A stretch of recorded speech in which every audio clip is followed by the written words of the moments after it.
দরকার।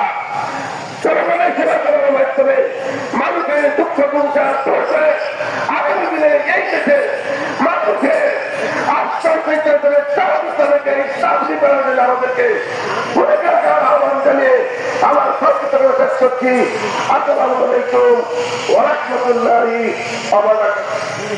সম্মানিত ছাত্র বন্ধুগণ, আজকের এই কর্মী সম্মেলনে এই পর্বে বক্তব্য রাখার জন্য অনুরোধ করছে আজকের এই কর্মী সম্মেলনে সম্মানিত অতিথি মুন্সিগঞ্জ জেলার সম্মানিত আমির জননেতা জনাব আজম মরহুম কুদ্দুস বক্তব্য রাখছেন। মুন্সিগঞ্জ জেলার সম্মানিত আমির আজম মরহুম কুদ্দুস।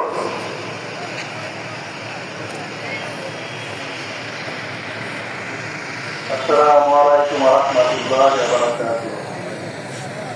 আলহামদুলিল্লাহ রাব্বিল